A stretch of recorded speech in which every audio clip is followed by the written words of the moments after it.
Bu Linda, Iya, pagi Bu Linda.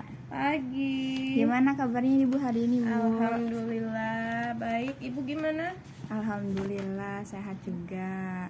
Bu, saya tuh mau tanya, mau ngobrol sama Ibu. Nah, saya kemarin sudah baca lembar hasil pengamatan yang diisi sama Ibu.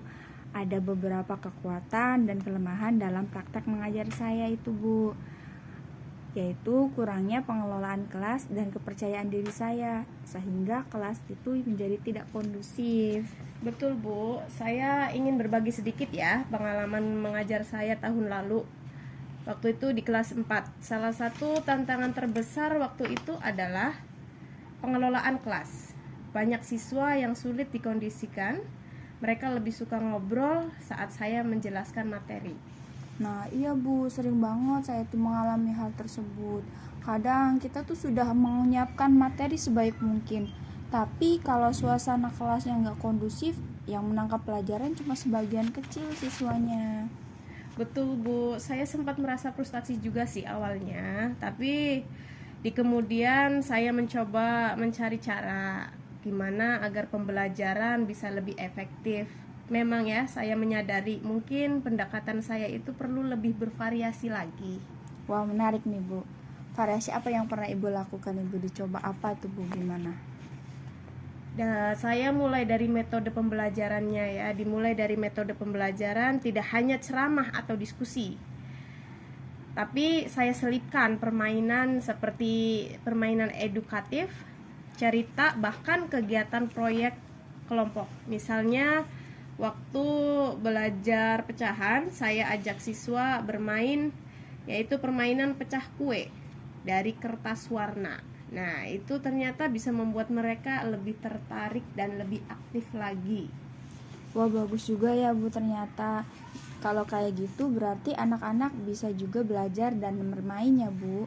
Iya, Bu, memang tidak semua metode langsung berhasil, tapi saya lihat dari perubahan kecil mulai muncul. Anak-anak jadi lebih antusias dan lebih mudah diarahkan. Kalau misalkan dari sisi sikap guru sendiri nih, ada nggak yang Ibu Linda ubah? Ada sih, saya berusaha lebih tegas juga, tapi bukan galak ya. Saya belajar untuk lebih konsisten dalam menegakkan aturan kelas.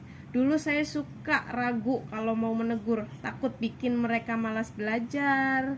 Tapi sekarang saya buat aturan bersama mereka. Lalu saya tegaskan bahwa aturan itu harus dipatuhi oleh semua. Jadi mereka juga merasa dilibatkan ya Bu dalam membuat aturan ini, dan hal ini bukan hanya menjadi sebuah perintah.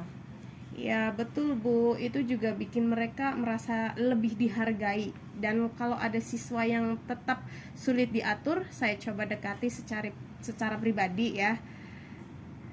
Kadang mereka cuma butuh perhatian atau tempat curhat saja sih. Ya Bu, itu penting banget nih. Kadang nih kita terlalu fokus sama pelajaran, lupa kalau anak-anak juga ternyata punya kebutuhan emosional juga ya Bu. Setuju Bu, makanya saya juga mulai dibiasakan membuat refleksi pribadi setelah mengajar. Apa yang berhasil hari ini, apa yang belum, jadi saya bisa perbaiki di pertemuan berikutnya.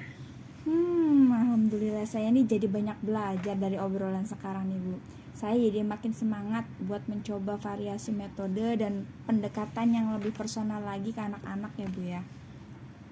Sama-sama Bu Lia, saya juga senang bisa bertukar pikiran dengan Anda. Intinya sebagai guru, kita harus tetap belajar dan beradaptasi ya. Kelas yang hidup itu butuh usaha yang konsisten.